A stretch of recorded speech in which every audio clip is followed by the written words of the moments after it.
So, yes.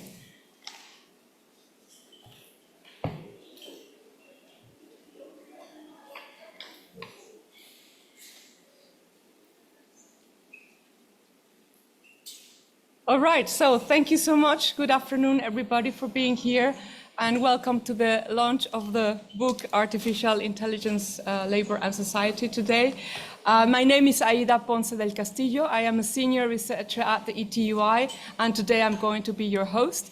We have fantastic guests here on this roundtable and panel discussion and launch book, and this book is really, it's an interesting book because it goes beyond the AI Act, and it tries to look at very different themes that are adjacent to the AI governance that we have today, that touch very different aspects of the labor, of society, and the way we want to govern its long-term impacts, whether they be opportunities, risks, or unknowns, which is also a big aspect of AI. We don't know exactly where it's going to lead us and in what ways. The idea, precisely, with these unknowns is to shape a social contract in which both the labor market and society overall can feel comfortable and can really have an agency and contribute to a better life. So I would like to thank, of course, the authors that contributed to this publication. Some of them are here in the room, but also we have the opportunity to have Esther Lynch, Isabel Schumann, and Laura Nursky to discuss about the book and about the big unknowns and the trends that we're going to face in Europe, in the next Commission, and in the world, in any case. So I will introduce our panel today. We have Mrs. Esther Lynch here at my left. She is the Secretary General of the European Trade Union Confederation. Then we have, to my right, Inga Unnichane, Research Fellow at the University of Birmingham. Then we have, on my far right, Laura Nursky, who is Head of Program on Future of Work at the Center for European Policy Studies, CEPS, here in Belgium. Then we have at my furthest left, we have Lucas Hondrich. He is a machine learning engineer who is working for a company in Germany, but today he is speaking at his own capacity. And closer to my left, we have Mrs. Isabel Schumann, who is our Acting Director at the European Trade Union Institute. So thank you very much for being here with us. And Esther Lynch, please, you have the floor. Well, I'm absolutely delighted to be given this opportunity to give the keynote address today. And I really begin by thanking Ada for her leadership, her human intelligence in creating and bringing this report to life. The publication, Artificial Intelligence, Labour and Society, very much in line with all of your skills, health and safety, foresight, trade unionism, collectivism. So big shout out, congratulations to you, Ada.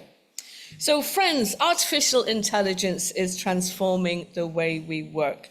Important decisions about people's lives, whether they get a job, how they're managed, whether they get promoted, if and how much they get paid, are increasingly made by technology rather than the human manager. These new technologies present us all with opportunities for a better world of work, safer, less monotonous work, and with more reward and for our greater productivity.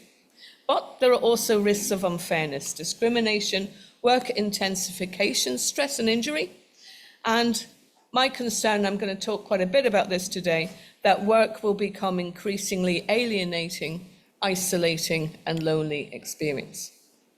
So shaping the new social contract for AI must have as a core objective that technology works for humans rather than the other way round. And your first chapter, Ada, on the human in control principle is an essential idea. We need to talk about this in our union meetings. We need to talk about this in our town halls with our politicians at all levels. Because the human in control principle means that the humans retain control over AI. Not just technological control, but also over if and how AI is going to be used in our daily lives. And importantly for the ETUC, in the world of work. In the ETUC manifesto for the 2024 elections, we have called for effective regulation of AI. Our demand, put simply, is for a pan-European standard establishing a charter of rights for workers of AI in the world of work. We're looking for 2 directives. One, a just transition directive to deal with anticipation and management of change in the world of work, but the other, a directive dealing with AI at work. And I'm very happy that my colleague Isabel is with me, because at the ETUC, she's also Deputy General Secretary, and she's leading for us on that. And ably assisted by Stefan Gran, our expert. And our first key message is that voluntary, ethical guidelines and agreements, voluntary agreements, they're all well-meaning and often helpfully spotlight the challenges that need to be addressed in different sectors. But time and time again, they have proved to be hopelessly inadequate to meet the challenge of the mismatch in power present in the employment relationship, especially in employment relationships that are not covered by a collective agreement. The AI Act is an important development, but it's not enough. It doesn't deal adequately with the workplace. Our assessment is that new rights are necessary, and I'd like to set out headlines, not details, not comprehensive, but some headlines of what I think we should begin to talk about and develop. So the first big headline is that collectivism matters more than ever in the face of the need for technological control. This calls for greater support for trade unions and collective bargaining at all levels. Collective bargaining and consultations with trade unions provides the best system of co-governance of new technologies in the workplace, within occupations and sectors. The AI at Work directive must guarantee genuine involvement, the right to collective bargaining for workers, and should also ensure when implementing AI, redundancy is not the go-to solution, but rather there's a guarantee of redeployment, fair employment and training. Collectivism also means that the benefits of AI have some chance of being fairly shared. Collective bargaining is a method through which productivity gains of AI can be distributed also among the workforce, and that really underscores the importance of the minimum wage directive push for 80% of Europe's workforce to be covered by a collective agreement. My own assessment and experience is that collective bargaining also provides protection from the very real risk of individual opt-outs. Individual consent is never a safeguard in the employment relationship.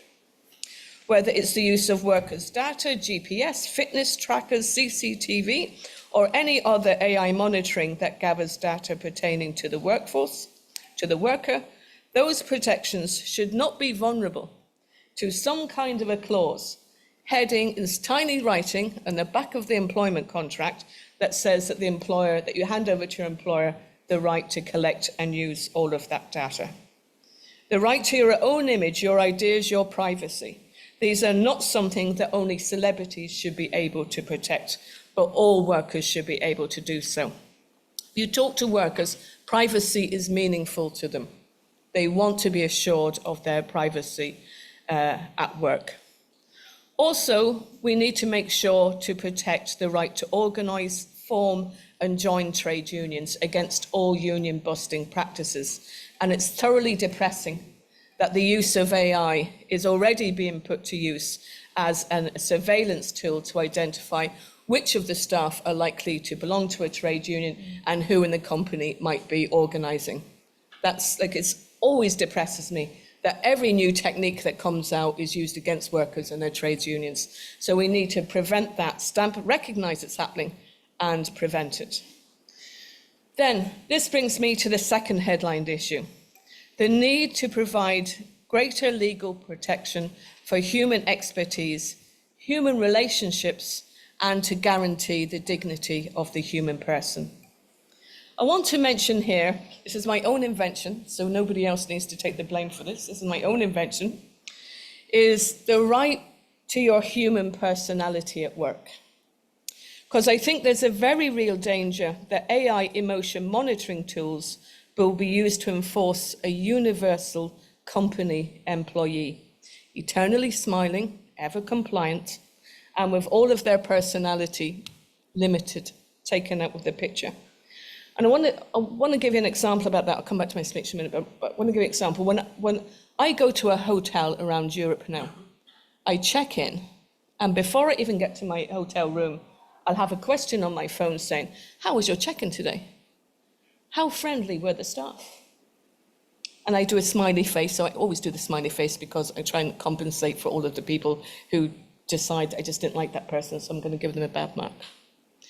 If you put into the hands of those employers the ability to monitor the emotions that the worker is expressing in that relationship, they'll use it. And that will mean that we can no longer, as workers, simply have a fake smile on our face and do our job with politeness and courtesy. But rather, we'll have to deep fake being happy when we say, have a nice day. And I very much worry about that, the consequences of that in the long run. And I'm absolutely convinced that protecting human dignity from the demands by employers to control the emotional content of a day of work will become increasingly a defining battle in our struggle for a fair future of work. And AI is definitely going to be on the front line of that. I then go to health and safety. I know Ada and I, we worked for a long time on a number of very good voluntary agreements that then became binding agreements. And I encourage everybody to be already look at how the health and safety at work directives already cover the use of AI in the workplace. So it's that work needs to be safe and healthy. And there's some value in identifying particular between workers and between trade unions and employers to identify exactly how you make that real in that workplace, in that sector. I'm thinking in particular of the use of cobots. Was always the case that robots were bolted to the floor or in a cage. It's not going to be the case in the future. They're going to be working alongside us. They're going to save our backs by helping us lift. There's going to be a lot of great stuff around the use of AI in relation to health and safety at work. But there are new risks too, and we need to be aware that there are risks. Not only look at the upside, but there are risks and to identify how we remove that risk. I'm also concerned that in an ordinary day of work, you would have some mundane tasks, and then you'd have complicated tasks where you're dealing with a difficult customer, and then you'd have mundane bit, you write it up, and then you do a complicated bit, and that was the day of work. It had ups and downs and flows to it. But let's face it, AI is going to do all the easy bits. The tough bits are going to be left to the worker, the angry customer we're going to have to deal with. And instead of only having to deal with 10 of them a day, we're going to have to deal with an awful lot more and be monitored in how we're doing it at the same time. So I think it's absolutely essential that we think about the impact of AI in the content of our work and the effect that changing that will have on the safe workload, the safe mental workload of a day at work. Then our other headline is that workers must have the right to a human review of important decisions that affect them. This means the right to an in-person engagement, the right to meet a person in person when significant decisions are being made about their working lives. Then finally, it's absolutely essential that technology doesn't entrench existing equalities, whether it's about who gets access to training, what age. Speaking to a lot of trade unions now who tell me they find it very hard to get companies to invest in training for anybody who's over 40, which very, very, very much worries me. So it's also about who gets access to training, but also it's about how AI thinks about different people. And we need to make sure that everybody in the AI value chain, including the tech companies that put the stuff on the market, is liable for discriminatory algorithms, and we need to have mandatory equality impact assessments, enough information so that we can stay inside the black box so we know whether or not discriminatory data is being thought about or worked on by the AI. Finally, then, is to say we need to exercise our moral imagination in this. We need to think about what can go wrong by looking at the ways in which workers were exploited in the past. It's hopelessly naive to think that those types of exploitations can't or won't happen in the future. And we need to use all of the tools at our disposal, whether it's patent law, whether rules on what products you can put on the market. All of those need to protect the human in control principle. For example, nobody should have to turn up at work and face their employer who's using an AI system that presents a risk to their human dignity, their health and safety, or their personality. So our discussion today is the start. What a great start, Ada, you've given us, and everybody with your thoughts. I give the floor back to you, and I hand the baton over to my colleague and Deputy General Secretary Isabel for her championing of our future platform for the new AI directive.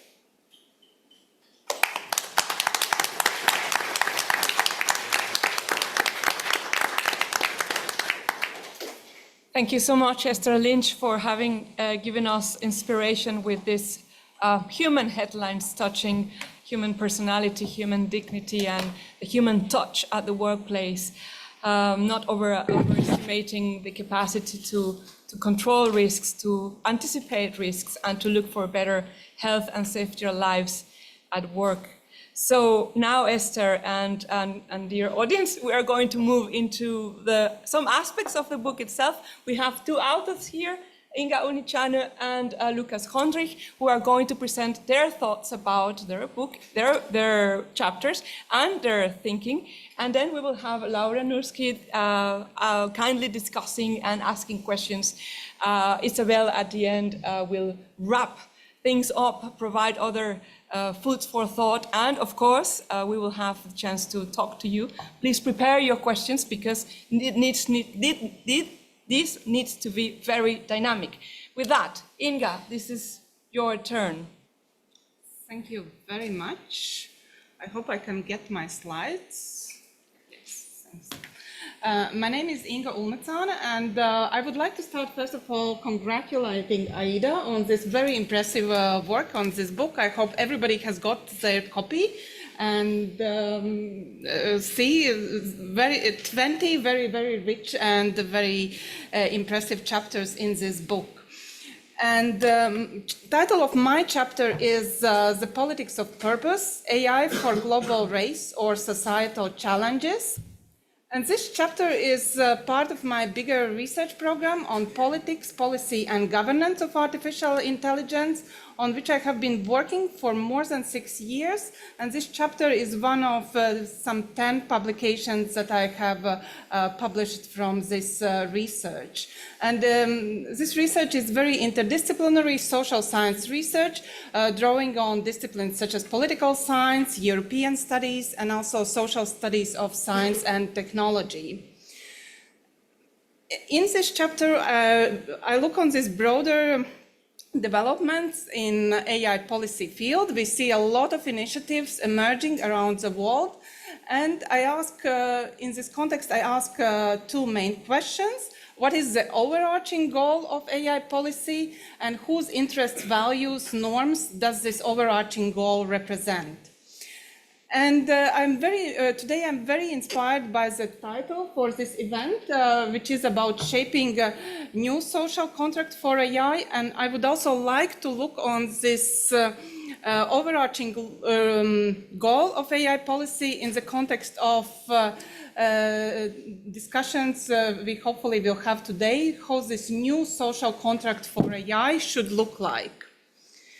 And to talk about the goal of artificial intelligence policy, I look on two main goals of technology policy. One is very traditional goal, looking on economic competitiveness, and another more recent one, which looks on societal challenges. And we can talk kind of two main frames for technology policy. This economic competitiveness frame, it looks mostly how technology can support economic growth and productivity. And it also sees that technology is always good. We need as much technology as possible, as quickly as possible. And internationally, it sees technology development as a zero-sum game, namely when in this zero-sum game, one country wins and other countries lose.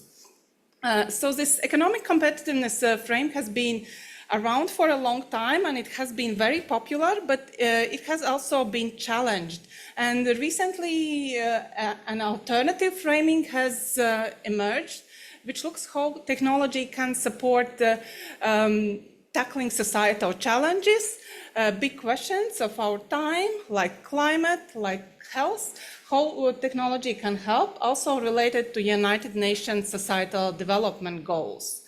And this frame also recognizes that technology can be good, but it can also be bad. And we have a lot of historical examples when technology has had damaging effects on work, on employment, or environment, on inequality, and so on. And this also makes us to think more carefully how to shape technology towards more positive ends and avoid these more problematic ones.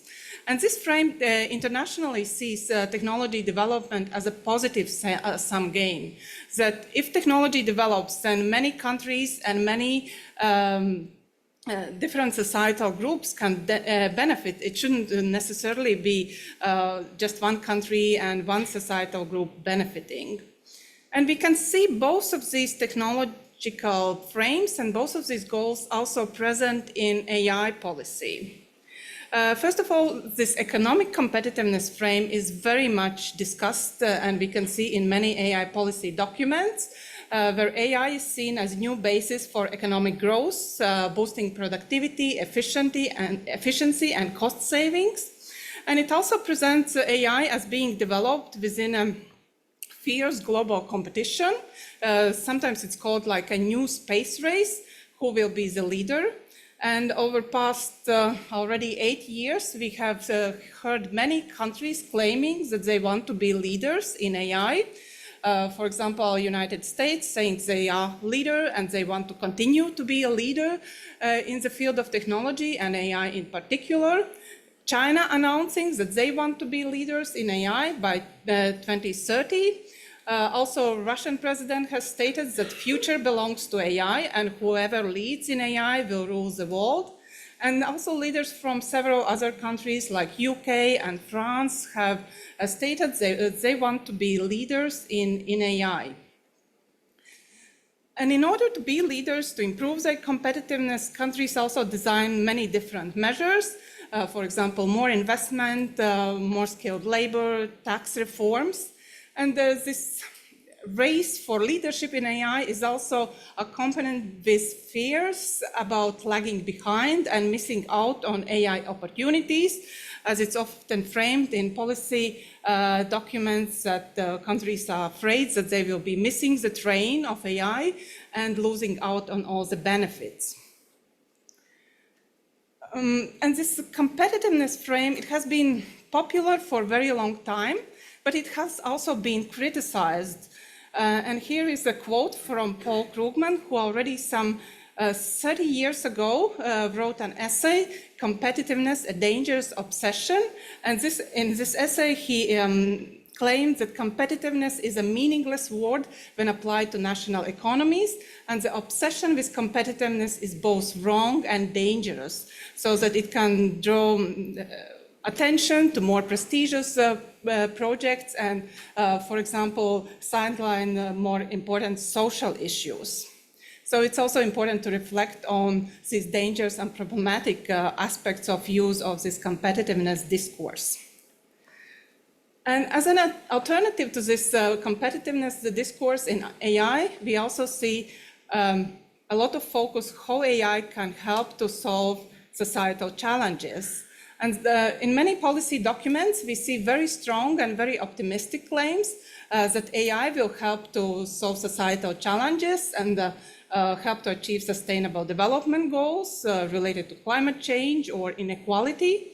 But this discourse also very often ignores more problematic aspects. For example, it claims that AI can help to increase gender inequality, but what we see a lot of evidence that actually quite the opposite happens, that AI is actually rather exacerbating and amplifying existing human biases, for example, through discriminating hiring algorithms which discriminate against women and so on.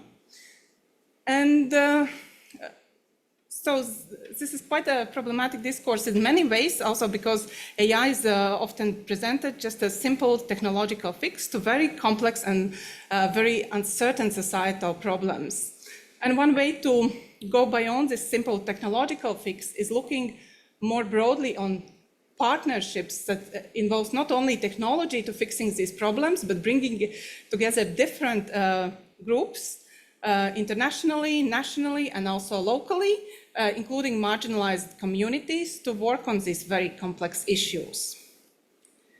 So we see both of these aims, economic competitiveness and societal challenges, being present in AI policy. And then one interesting question is, can we have both of them? Can we combine them? And we see very often they are mentioned next to each other, they are complementary, that they can provide both. But there are many unanswered questions. Is it really possible? Are there some trade-offs? For example, is it possible to have economic growth and also solve climate change problems, and how to do this? So some conclusions. AI is very new technology. It's often presented as very transformative, very revolutionary. But when we take a closer look about how it is discussed in policy and politics, we actually see that there are a lot of very traditional ideas which have been around in economic policy and technology policy already for some 50 years about how technology can help with economic growth and competitiveness, and also very traditional measures like investment and talk about attracting highly skilled workforce. We also see this alternative look on societal challenges, but as I mentioned, it's very often simplified, looking on AI as a technological fix for very complex societal challenges. And while there is some interest in combining both, there is still much more thought and much more reflection needed. Is it really possible to combine both? And I would like to end with the title for today's event about this shaping new social contract for artificial intelligence. And for this new social contract, I would also like to invite to think about what does it mean in terms of goals of artificial intelligence policy. Would it mean moving away from very strong focus on economic competitiveness and looking more on using AI for addressing societal challenges? And what are ways, and if there are possibilities to combine both, or would it be more important just to focus on using AI for addressing societal challenges? Thank you very much. Thanks to you.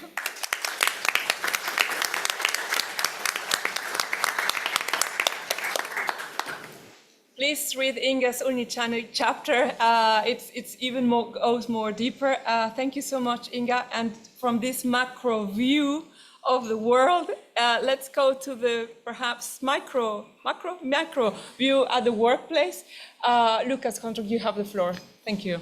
Thank you very much. Also from me, a big thank you for organizing this book and bringing everybody together. Also, I want to say thank you to my co-author and former colleague, Anne Mollen. She's not here today, but I think she works at Uni Münster, and I recommend everybody to check out her recent work. So basically, I come from machine learning engineering, And I was always very interested in like how like this transformative technology shapes society and like exacerbates like its problems. And yeah, I was neither like a tech solutionist, but also not like a cynic. And so I was wondering like, okay, what kind of like how can like technical people like contribute to solving these problems, or like yeah, like having like some contribution to solving these problems. And yeah, then we started this research project together with the NGO Algorithm Watch in Berlin. And we talked to like unions, works councils, and basically we experienced that like all these kind of like big societal problems like reinforcing like historical biases and exacerbating like power inequalities, disrupting economic sectors, and so on, that they like existed in the work sector, but even more urgently because it was like such a central part of like humans' life and well-being. And I also learned that there were like two kind of like systematic, principled solutions to these problems. Like one is like, yeah, more specific employment protection law, and the other is, yeah, like employees being able to co-determine their work environment. Yeah, that was first of all really interesting for me to dabble into that field. But I also learned that while it like sounded great in theory, it wasn't really working in practice that well. And especially for me, it was interesting to see like why like the co-determination didn't really work or didn't work that well. And I have to say here that we did this in Germany, where we have like quite far-reaching possibilities for employees to do so. And we know that like in other parts of the world, in Europe, it's like even way worse. But yeah, there were like some reasons why this wasn't really working that I found interesting.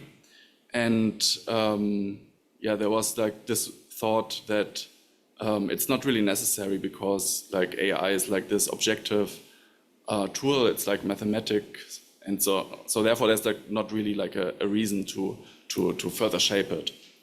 And also that the thought was there like that it's not really possible because it's like too complex, too opaque. It's anyway like changing itself, learning new things all the time. And of course, like both of these myths are very wrong. And but there were also like other more factual reasons why yeah, it was like hard to do co-determination. And I found that it's like while there were like lots of different methods and tools like to do co-determination and also do that also to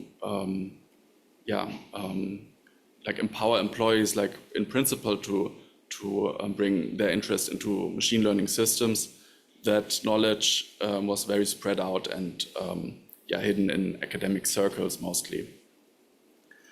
And and therefore it was also very expensive to do it, like the organizational side, like bringing everybody together, but also then implementing this interest into this like highly technical system.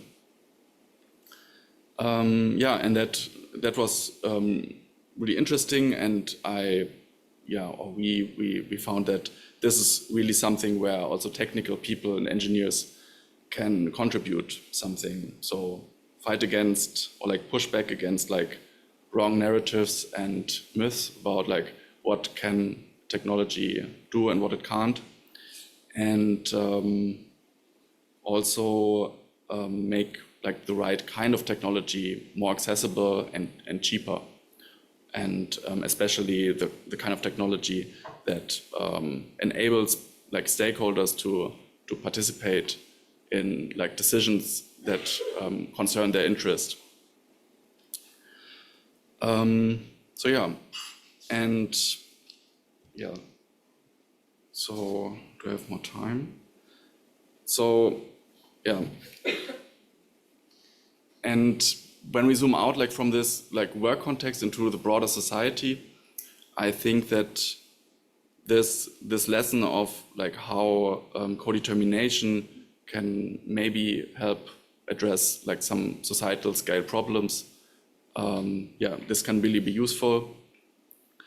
And yeah, it has been written a lot about like the centralizing tendency of AI and how it like further concentrates power.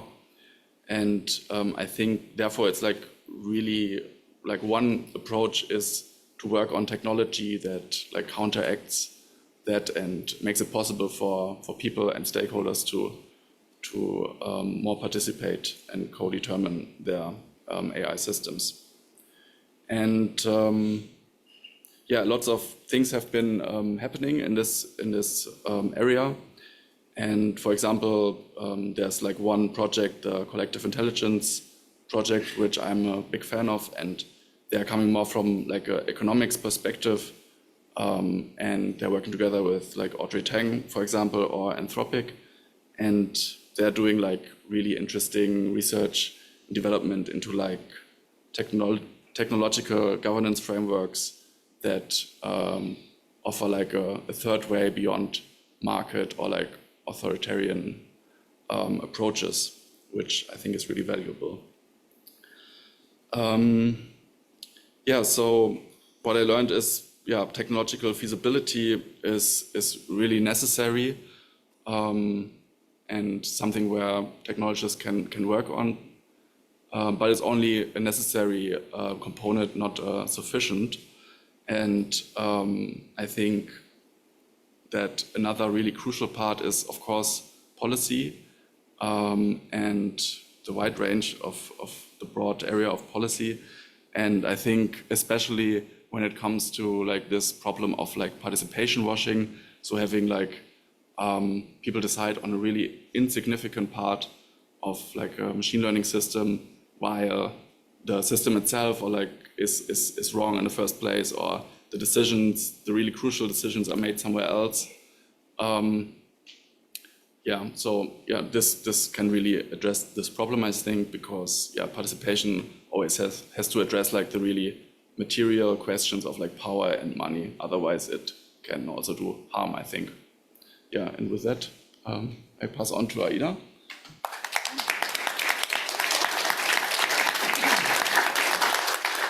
Thank you, Lukas, so much. And maybe Laura Nurski can say something about the chapters and anything else. You have the floor. Thank you. Sure, happy to.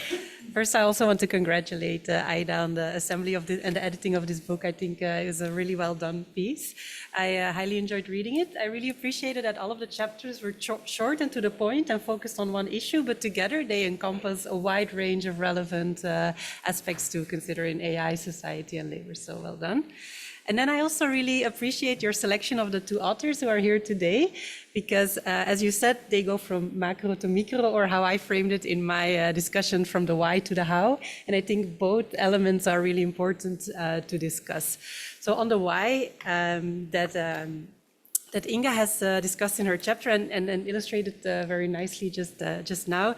I think you finished your presentation with saying that the mixing of the frames is not very helpful, and that there should be a stronger focus on societal challenges. And I fully agree. I think it's really important that we talk about this why of this digital transition in general. And I always like to compare it to the green transition, because I feel like we are better at defining the why for the green transition. You know, there's a clear problem statement. If we don't do something about climate change, we're going to end up with rising temperatures, biodiversity losses, environmental degradation. So very clear problem statement. This also allows for a very clear vision of what we want to achieve by avoiding this escalation of this problem. We want to have a planet that sustains human societies for many generations to come. So clear problem statement, clear vision for society as an outcome. And I feel like that allows for global cooperation, collaborations to be set up at the global scale, at the EU scale. And then further down, it allows the setup of action plans, funds that are being allocated. You know, we have the Green Deal, the Fit for 55, the Just Transition Funds, etc. And finally, all of that is complemented with very clear targets, you know, that we can trace the progress we are making towards this vision or goal that we have set as a society. You know, how many emissions are being reduced, how many houses are being renovated. So very clear targets. And I just wanted to offer this analogy because I hope that it could maybe serve as an inspiration for what we should also do on the digital side and then on AI specifically. But I want to thank you for pointing us to the importance of this aspect of discussing the why. So thank you for that. And I highly recommend to the audience to read this chapter. And then on to the how that Lucas has presented just now. I think out of all of the chapters, Lucas, yours might be the most practical with hands-on tips for people in the audience. Even people who don't have any technical background like you do, I feel like you really explain in very clear terms what the pipeline, as you call it, the machine learning pipeline consists of. And I used to work as a data scientist myself, so it was very recognizable for me. So also for you, I took some notes. You see, I'm very well prepared.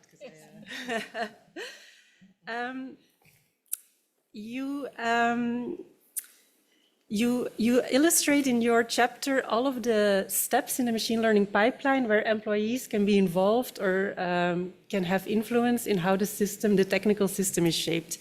And I really like that you also start with the problem definition, which is even before any technical system is being developed, just a decision about in which aspect of the organization should we use AI, that even in that phase, it's important to involve employees. Not only will it improve the working of those technical systems, because employees have a lot of tacit knowledge about how these processes work, but also it will increase the trust that workers have in these technologies, which is really lacking at this moment. I just read a report by Workday who surveyed both workers and managers about how much trust they have in AI systems.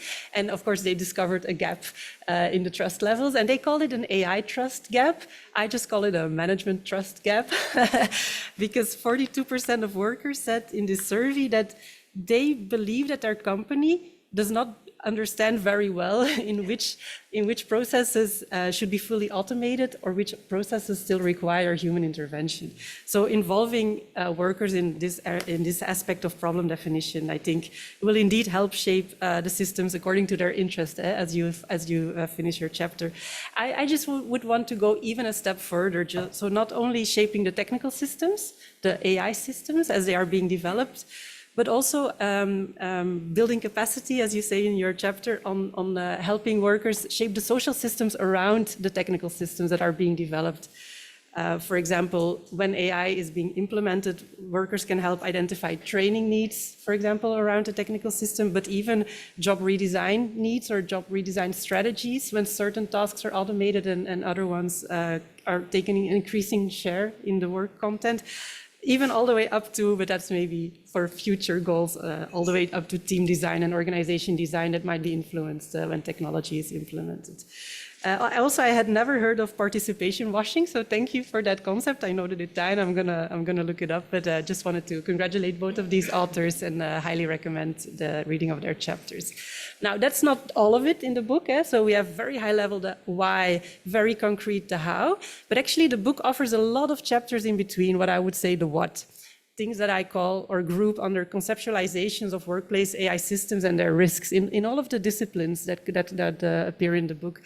For example, I listed some chapters that focus on taxonomies and definitions of the legal issues, but also some chapters on frameworks for assessing the impact on job quality. And it's actually on the what that I wanted to offer some insights of my own in the final minutes that were allocated to me.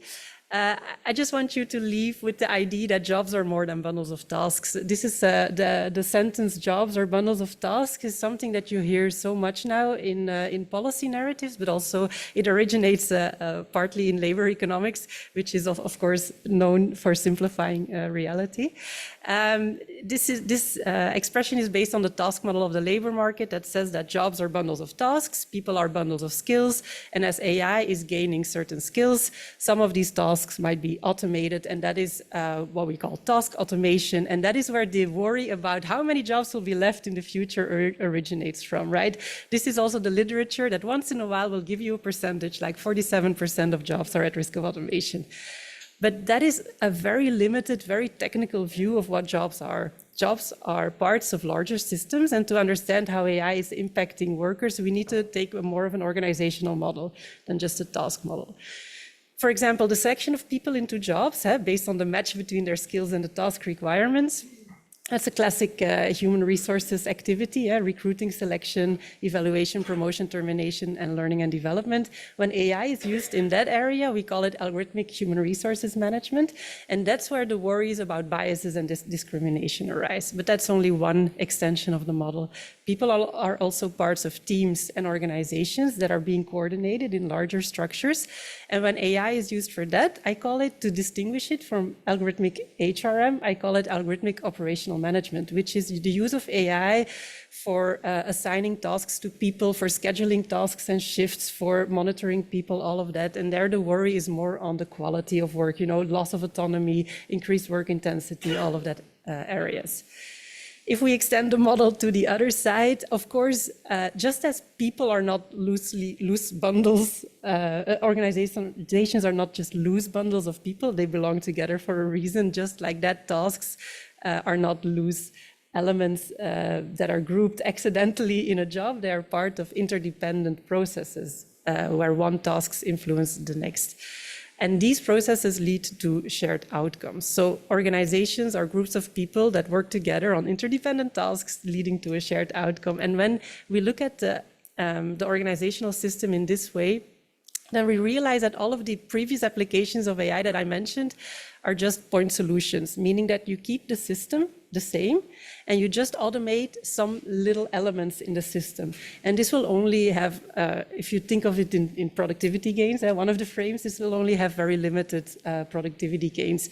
When we look back to history and we look at the previous waves of industrialization, we know that it's actually the system solutions that have brought the largest gains, both in economic gains and larger welfare gains. One example is the invention of the electrical engine that did not just replace the steam engine and keep the rest of the factory the same. It actually allowed the complete re-layout of the factories. So this is coming back to the why. Why do we want AI? It's to find system solutions that can benefit all stakeholders. And while I think my time is up, I want to leave you with this inspiration. This is a paper that's going to come out in a few weeks' time. So I hope you read that too. Thank you.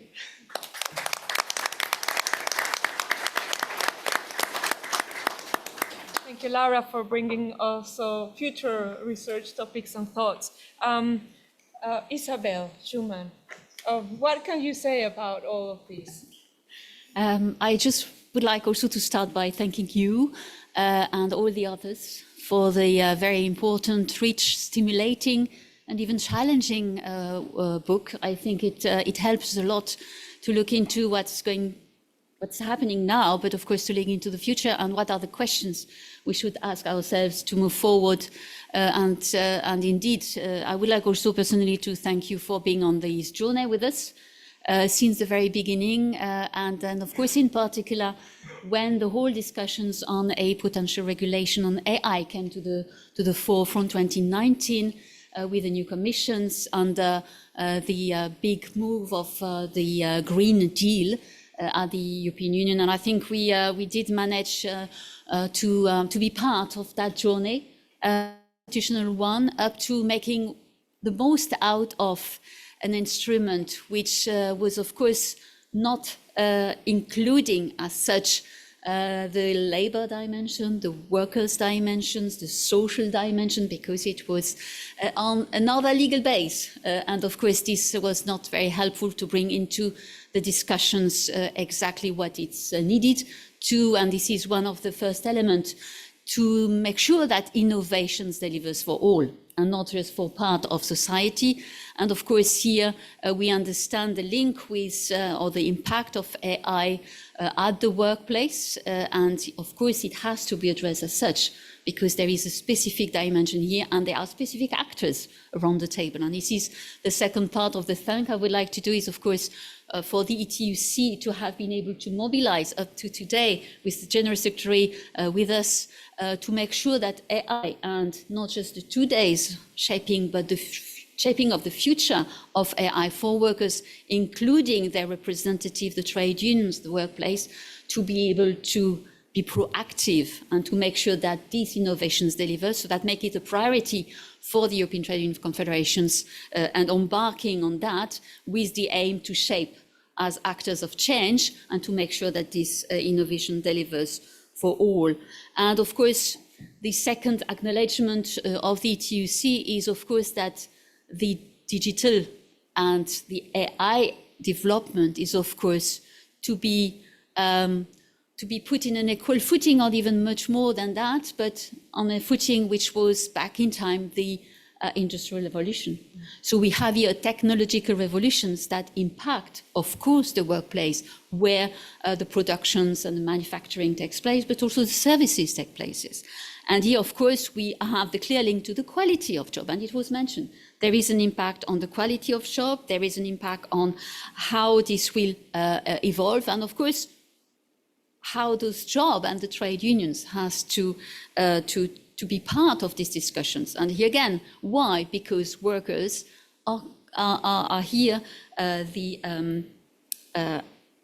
sorry, I lost my ideas. Of course, the constituencies of businesses, and as such, they are also part of the whole production processes. And this is important, that when the productions changes, when the technology changes, that we are part of that, also to be part of it in a decent, you mentioned dignity, and I think this is clear here again, using the wording of decent work. Here, labor is not a commodity, and this is the risk we have identified straight away, because AI has been put as a product, and it is all of how to set the regulations to put a product on the market. And of course here, this is not just a product in itself, because we understand it's a machine learning issue. So it's a product that evolves, but we will be only able to regulate it step by step, but not on this evolution. But the impact is of course happening today. And then it was mentioned quite a lot of positive impact in terms of the simplification of processes, in terms of the pace of getting into certain evolutions which are key for humankind. And I take here, for example, the issue of health and the development of how much to be able to use AI. But when it comes to the workplace, the issue of who takes the decision. And I think one of the key chapter to start this book is, of course, the one looking into the issue of the precautionary principle. That was also something that Esther has been putting in the forefront quite rapidly, because indeed we are speaking about the issue of human in control, and the policies and the development, the regulation has to be indeed putting the people in the center, not AI as such, not AI as a product.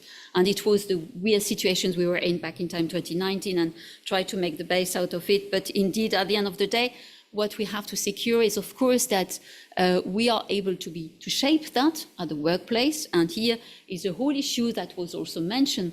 What AI is doing for the moment is indeed not at all taking into consideration this dimension, which also put into questions the way trade unions are acting. Trade unions can defend the interest of workers as a community. And of course, next to the fact that AI as a product not only has to comply to competitive objectives, but it has to comply with the basic health and safety rules at the workplace, but not only. We have also GDPR, the data protections. We have also the issue of how to select, for example, when you hire, but also the rules in the protection of workers when they are evaluated in their work, or potentially when they have to leave the workplace, so that here the protections takes place. And what we see is that AI is just getting and pass by those regulations, that it is not acceptable. AI cannot decide, or an algorithm cannot decide on who is to be hired or to be fired without having the certainty for us that there are the protections in place to prevent discrimination. And for the moment, they aren't. Why? Because AI is a product and is not placed in the remit it should. And this is the reasons why, and I'm going to close with that, we need on the top of the AI Act, which is a good start in the whole process of regulating an innovation that is key for the humanity, to have a regulation specifically to the workplace on a legal base that is addressed to the social policy, and in particular where the trade unions is an actor of change that delivers for all. Thank you so much.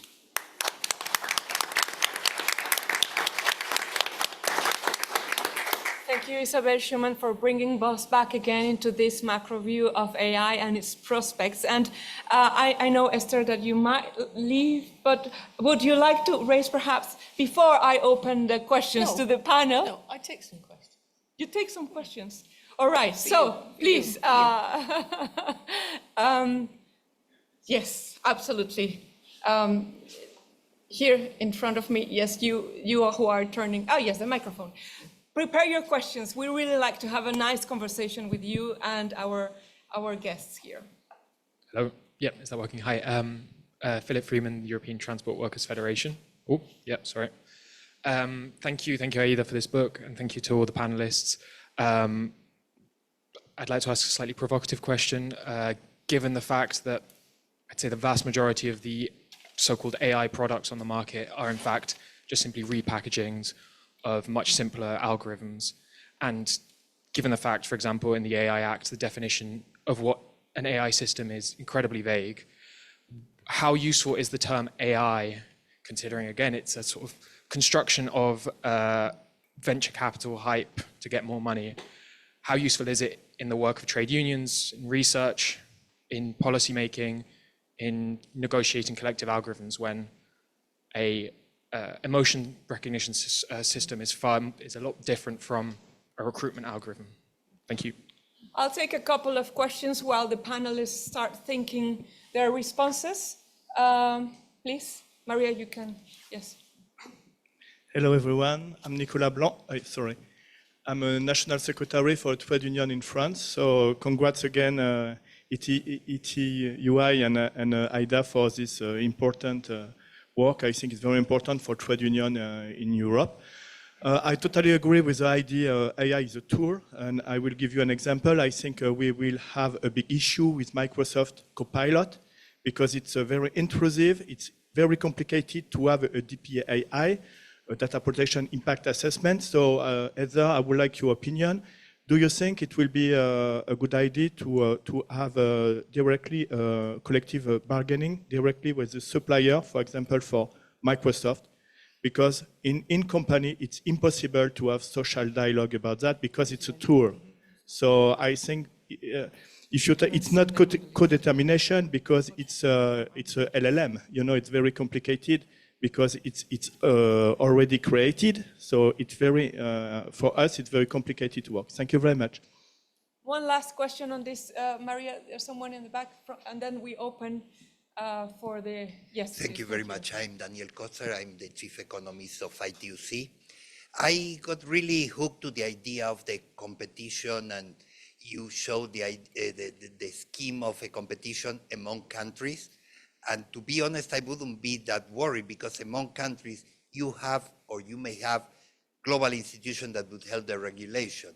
My fear is much more about the competition between or among companies like Google, Amazon, Apple, Microsoft, Facebook, which are inducing to a segmentation that goes across borders, country borders, and constitute what Varoufakis called the techno-feudalism. So perhaps we should think in those lines also. Thank you so much for your questions. Are we ready to answer them? So you can probably back me up on the details of this, but headline stuff. So for me, I think you've got very important that scientists are very clear with whatever systems they're talking about. That's crucially important. I think in relation to the directive we're looking to stamp out particular exploitative practices. And I think with the help of everybody, we could come up with definitions that would be capable of capturing all those different types of technologies, both now, and we could even try and future-proof them as much as we could. So I think that I'm not concerned that we couldn't come up with a legal definition that would be robust enough.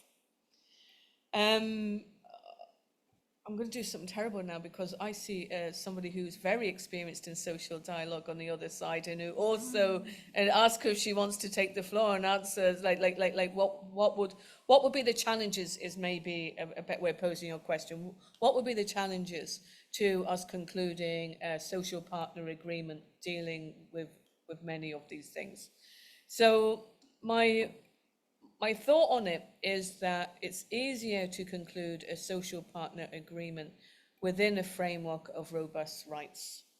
And what we're identifying is vulnerabilities around rights. So it would be highly desirable if the directive on AI had an article in it which would promote, support, and encourage social dialogue and collective bargaining to resolve outcomes. As you said, but the guarantee of the right and the outcome would need to be in the directive. That kind of balance that there would need to be. And I think we got a lot of the way there recently in the equal pay, the transparency legislation, where we managed to, if you like, say the work of equal value has to be considered by the company. How do you do that? Well, you bring the unions in and have a discussion about, why the pay of the cleaners is so low. It's predominantly done by women. It can't possibly be that the value of cleaning isn't there for the company. So that's my preferred option as a way forward. I leave you to say that. No, I'm totally with you, Esther, and this is what we have been looking at, is not to look into the monitoring of, but to look into the introduction of, and to be part of the discussion and the decisions when it comes to introducing AI in the workplace. So we have to know the term of reference of the contract, because we are in the situations where you have the developers and you have the employers, and that's the B2B. But the impact of this AI product placed at the workplace, the impact goes on the workers, which for the moment, who has for the moment no say. And in particular, when you take out the dimension of the trade union representations here. So the idea is, of course, to make sure that we are part of these decisions at the workplace, whatever. So it could be the sector, it could be the national, but it could be also the level of the workplace, to be sure that what has been contracted with impact to the workers has been contracted according to the respect of what I said, in particular health and safety, but not only. And I think here this is exactly where we cannot go to the whole chain, and we would be out of the box, clearly. And this is something where I think we have to be clear. The responsibility lies with employers, and the safe place dimensions cannot lie with the developers who have a contract. So they have an interest to place something on the market which is in principle out of our remit, like a machine. And I think this is where our prerogative lies, and I think this is what we have to strengthen, but we have to be clear on the transparency dimension, the informations, the consultation part of it, and all of that should happen before the decision is taken. And we should be part of this decision in particular. So this is the establishment of, and of course the monitoring. We should be able to see what are the impact assessment, and to see how we can assess the risk, and of course not make that the risk is happening, and we just have to see how we can adapt to that, where knowing that the damage is done, where knowing that your data is gone, when knowing that you've been fired. it's too late. So I think here this is the dimension where we are investing quite a lot to make sure that we are equipped, but also that we have the possibility to access this information and to be consulted on time and meaningfully. Sure. I would happily address actually all of the three questions, but maybe to continue on to the man from France about your question on negotiating such a tool, such a complicated embedded AI like the Microsoft Copilot, for example, which is embedded in a larger tool. It's indeed hard to start negotiating about the language model inside such a tool. I think at the organizational level, the only thing you can do is try to have a conversation about when you implement the Copilot, like which documents should it have access to and which not, like which sort of data, emails, Teams conversations, should it have access to your calendar, to the OneDrive, to the SharePoint? If so, which folders, like should it respect the boundaries of the team, or can it access the folders in another team, in another department? So access to the inputs that the Copilot is going to use, but then also rules about in which processes the Copilot can be used. And this is not a technical issue. This has to be decided. Do we allow as an organization the Copilot to have a say in recruiting, in evaluation, in these sorts of things? So access to which sorts of data, and then applications in which sort of processes. To the person asking from the European Transportation Workers Federation whether AI is a useful terminology. I mean, I agree. I like just focusing on the technical aspect. What is AI and what is not? That's not so much what's at stake here.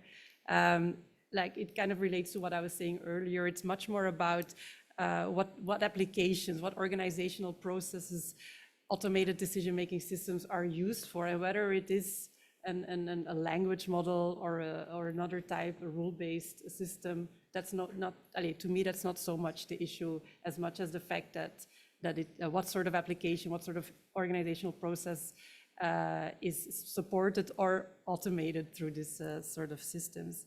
And then I don't know if anyone addressed already the chief economist's question about competition, national competition, international competition, or versus like competition between these US companies. What I think about that is that indeed, Ali, this is in your narrative of lagging behind, but it is quite true that we are importing a lot of AI systems in Europe at the moment, and I think if we want to have more say on how these systems are being developed towards a better societal outcome and to have more impact on that, I think it's important that we have a capacity in Europe to build our own AI systems that embody European values, and that we need to have some sort of industrial policy aimed at developing a European ecosystem of excellence in AI, let's say. Yes, just a couple of very quick points. First, about this question, is AI useful term? From research perspective, it is sometimes useful, more useful than others. It can be quite useful looking on macro level processes. What does this AI hype tells about society and political economy and power today? That is a very interesting question and needs a lot of reflection. And it can also be useful in seeing some cross-cutting patterns. For example, question of bias. How interesting that we see bias in many different AI applications, from hiring algorithms to voice assistants to robots and so on. So there are some bigger patterns when using AI is helpful, but in many cases it's also much more helpful to look on specific applications. And then quickly about this competition issue and competition among big companies. And one of key concerns about competition among companies is that there is too little competition. There's not enough, because there are these 5 big US companies, so-called GAFAM, Google, Amazon, Facebook, Apple, and Microsoft. And then, importantly, there are also a couple of very big Chinese companies like Baidu, like Alibaba, and so on. And there are not enough startups coming through. And what we see is that when startups emerge, the best they can hope at the moment is being acquired by one of those big companies. And so how to get more competition among companies and more startups really developing and scaling up, that is one of key questions. Great, fantastic. So I have to say that, well, Europe is also bringing to the world this not only some AI capacities but also infrastructure. Belgium is the producer of know-how of the most super mega fantastic semiconductors being exported to other countries in the world to be manufactured. So the know-how is here in our little country, and I'm very proud of that, of course. But we have also taken into account that the infrastructure is also another part of BI. So more questions, please. More technical questions, perhaps to Becky. Becky, I cannot see you, but the microphone. Thank you. Thank you very much. Becky Smith from IBM, and not a company that's been mentioned yet, at least in the discussions. But Esther, I think you were pointing at me. I wasn't going to take the floor, but now I feel obliged to. So thank you for that. That's very kind. Just on the issue that you were discussing around collective agreements. I mean, at the risk of giving a very kind of generic answer to that, I think, yes, of course that can work, but it depends on the industrial relations system. And it's not necessarily going to work everywhere. I mean, we have within IBM a collective agreement specifically on AI in Germany, but we don't have that necessarily in other countries. What I would say, I think, is that, I mean, the success factors for any kind of collective agreement are that it's based on, I would say, an existing governance framework within the company around AI, because you need that holistic approach within a company. But then for a global company like ours, you need to then adapt to the different, national situation, industrial relations systems, and the legal framework even in each country. I think you also need, as has been said, a kind of organizational framework there in place.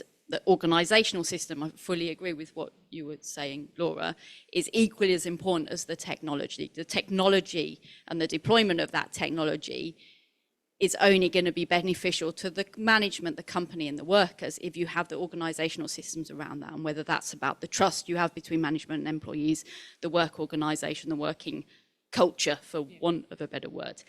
The other thing I'd say, and maybe there I risk not speaking to the audience here, but I think you can also have other approaches around worker involvement, which are more bottom up. And what I mean by that, it's something that we do internally, is we have what's called an employee innovation loop. So we ask our employees themselves to identify those processes where they think AI, whether it's automation, I agree the terminology is not always very clear on this, for them to identify which parts of their job would benefit from that use. And of course, in some cases, that may involve work councils, in some cases, it may involve trade unions, in other cases, it may not. But I think this also getting the input directly from the employees about where they think they would most benefit in the tasks that they're doing from these kind of tools is extremely important, and the management gets really good insights when it does that. Of course, then it's the employer's responsibility to decide, which of those go through and which are used in the end. But I think this more bottom-up approach also has a real value within the company. Thank you. Please, more questions from you. Henning from Stein. I'm an advisor to the Hans-Böckler Stiftung Germany here in Brussels. So my question is exactly that, the bottom-up principle and where the decision is taken, right? So my thoughts are more about this, let's say, the concept of where we are today. We talk about competitiveness. I think that is short-minded. We should more think about the future of work and how, for example, machine learning comes together with nearshoring elements and a more circular economy. We talk about strategic independence, so the geopolitics of trade will change. So how does AI or big data come in as a tool to change the functioning and the system of value creation in a market or in an economy like the European single market? Thank you.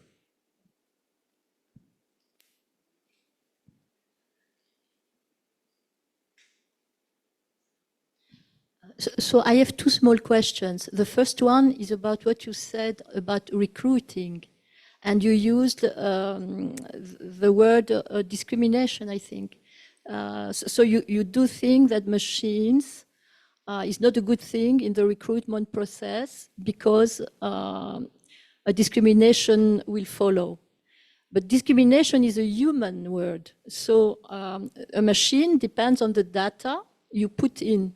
So for the machine, you have no white, no black, no woman, no man. So I think that it would be interesting to test it if the machine would be better to recruit objectively. A machine don't harass, so you don't have all this human discrimination. See, this is the first question. The second question about shaping a new social contract. So here it is, when it comes, AI comes within the companies, but is it there that you can do something? Because what's the risk? What's the main risk of artificial intelligence? The main risk is losing jobs.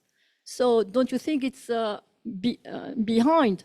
It's a political issue. Some researchers proposed the contribution of machines.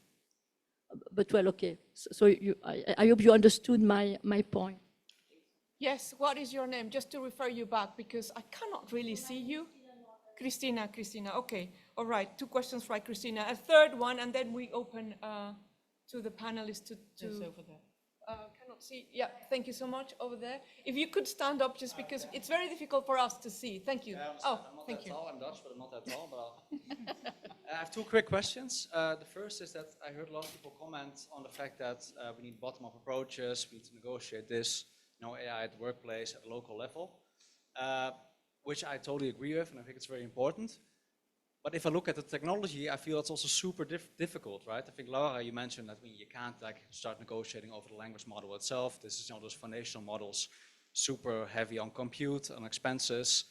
So that's not really going to happen. So I wonder what I'm going to do about that, about the fact that the technology is being scaled, it's being aggregated, it's not developed in Europe. So how are you going to influence that in any meaningful way?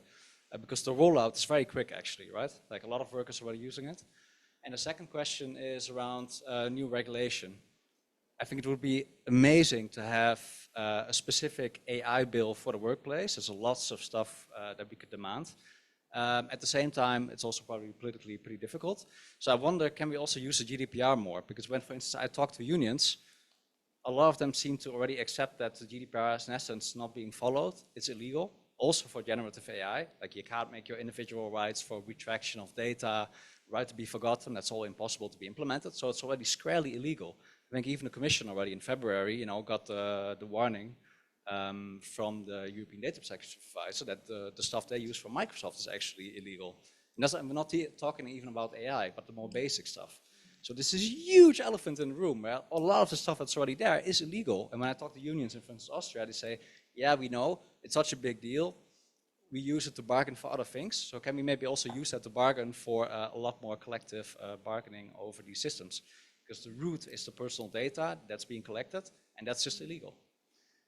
Sorry, those are the two questions. Long, but... Sorry. Lucas, are you ready? Are you ready? You go first.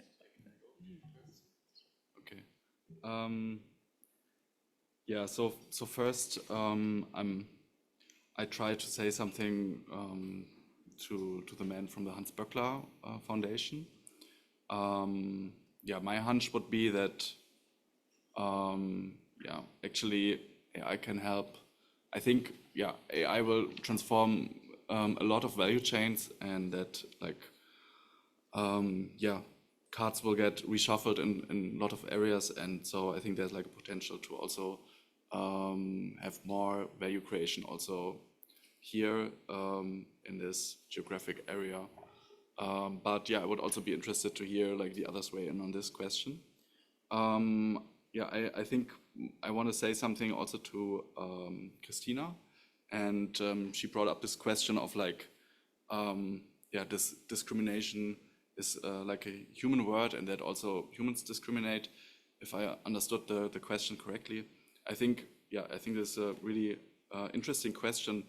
I think, yeah, the point is that with like automation or AI, like just the scale is like much bigger. But of course, if you have like a whole population which also can be like biased in certain ways and all in like similar ways probably, that's also a huge problem. But I think it's also just when we like redesign like certain decision-making problems, like who we're gonna hire based on what. I think it's also just like a huge chance to do that better actually than humans and really for like hire people for the right reasons. Yeah, and also one comment that like even though like if an AI doesn't know like what gender you have, it can still be biased on gender. Like this is a really important point, that it can like infer and like synthesize based on like other data, yeah, what kind of gender or like what kind of other characteristics, demographic characteristics you have, and then discriminate based on that. Yeah, maybe I leave it at that. And well, maybe do you think that we can negotiate LLMs? Yeah. I think also it's possible to negotiate LLMs, and that it's not like too complex. There are like also the collective intelligence project that I mentioned. They're doing, for example, really interesting work together with like Anthropic, which is like one of the big AI companies from the US. And yeah, basically trying to find ways on how to use like crowdsourced data to determine like how the large language model should behave. And yeah, there are also like lots of different like data sets, like open data sets that can be used like to fine tune large language models. You don't have to train them from scratch, but just fine tune them. That's like a lot cheaper. And also I want to mention that like Mistral has also like, it's like a French company, and they also have really like not maybe the top models right now, but it anyway changes like every week. But they have also really competitive models. And yeah, but I mean, I also don't want to say that they are much better or anything, but just to set the record straight for Europe. Yeah. Who wants to go next from the panel? You, Inga. Okay, sorry. Just a very quick reply to Christina about recruitment and if it should be tried. Actually, it has been tried quite a lot using AI in recruitment, and there is one very well-known case which shows how difficult it is, and that is Amazon hiring algorithm, which was discriminated against all female applicants because they were using historical data, which of course most employees historically were men, and they were discriminating against all CVs from women, even if they didn't say gender. Still, there were things like women's colleges and women's basketball teams in, and that all was very discriminating. And they tried to fix this algorithm, and they didn't succeed, and at the end, they had to abolish it. So there are a lot of problems in using AI in hiring.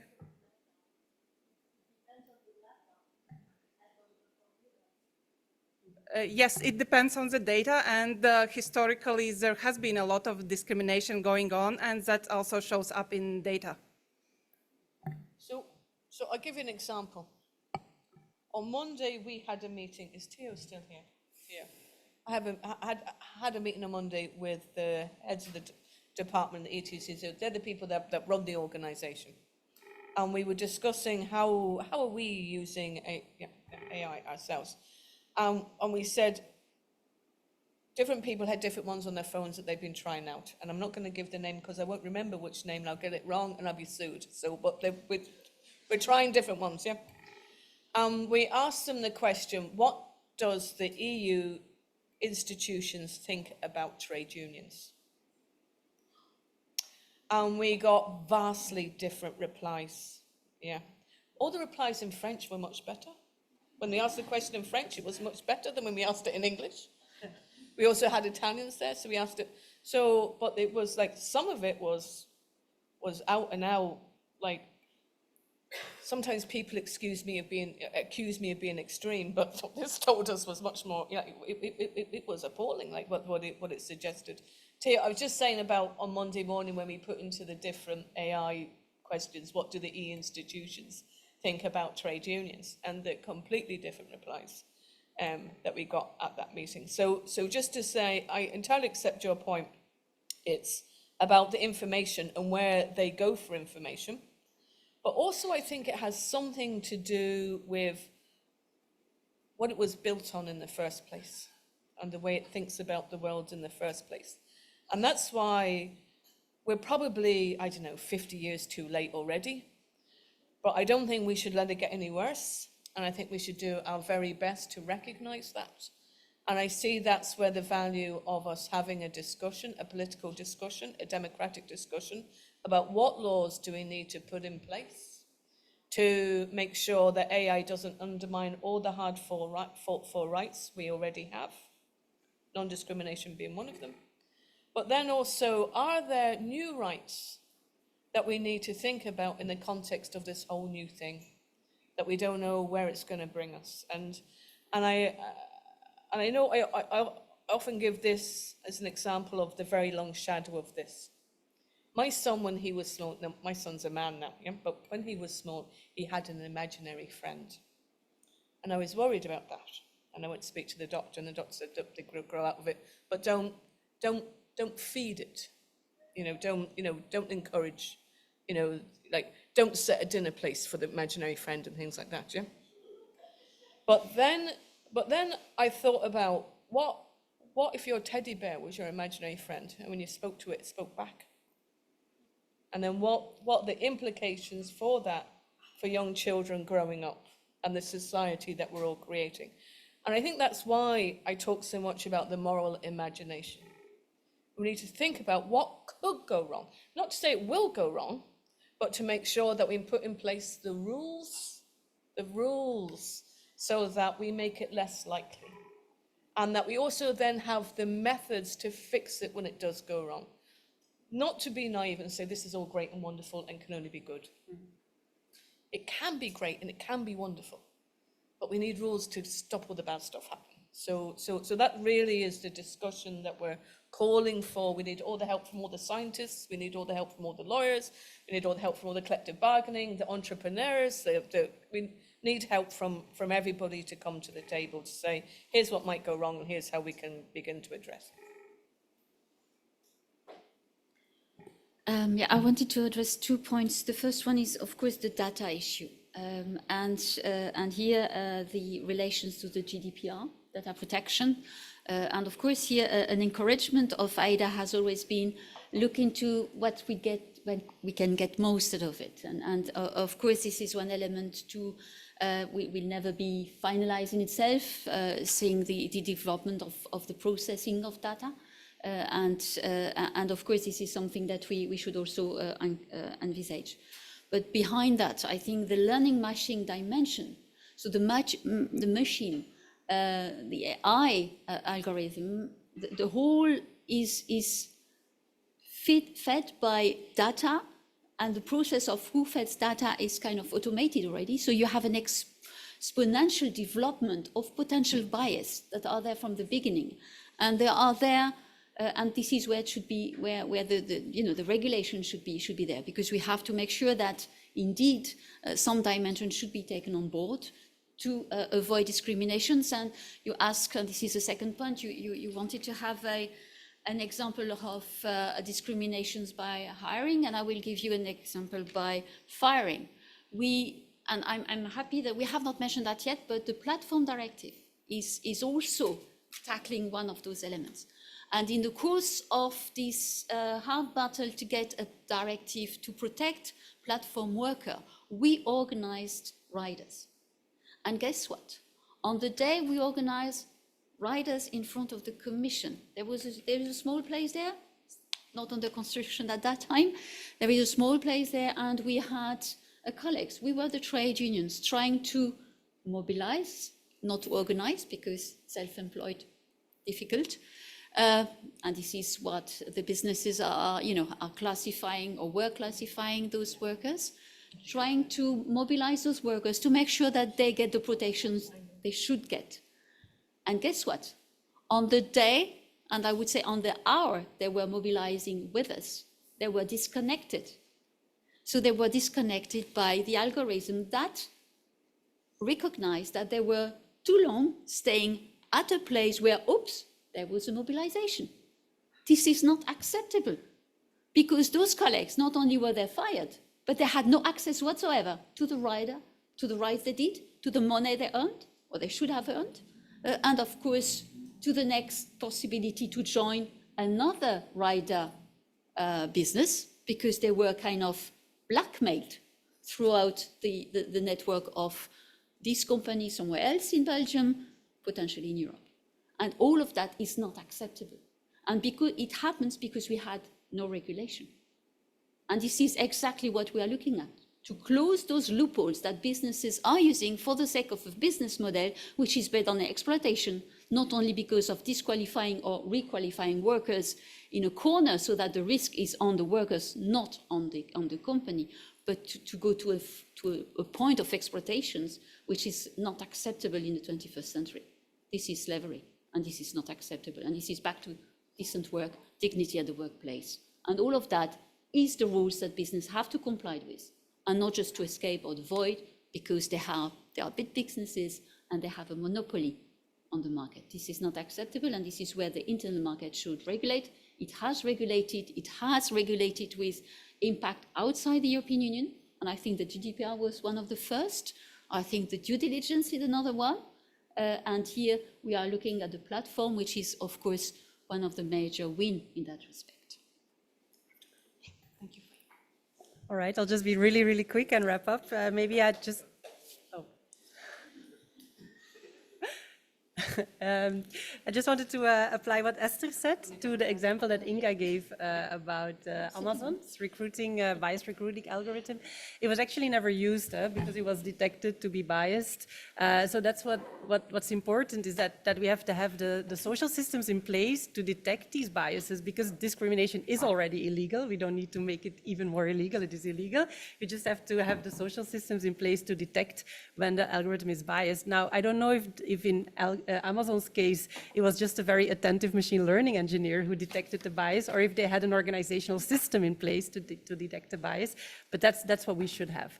And then in that sense, it's actually maybe AI is actually an opportunity for exposing biases that have always been there, but that were just very implicit in the minds of people, and now it's becoming very explicit because it's in the technology, and might actually be an opportunity to make the world a better place. Voilà, let's wrap it up then there. Expliciting our wishes. Just one last question to have the opportunity to close this panel and have the panelists make a final statement. If there is anyone who would like to have the final question. Otherwise, maybe I would like to thank you, of course, for sitting with us, for sharing our thoughts and for exchanging with us. Please give us feedback on the book. Would you have some final statements from the panelists?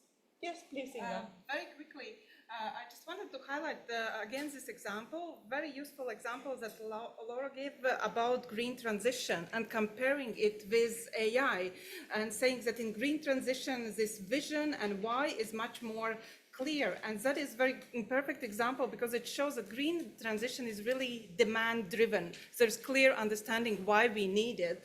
And that is big difference from AI, which largely has been supply driven by technology companies, often also with very strong technology push, not always very clear even business models. Why is everybody making so much investment in generative AI?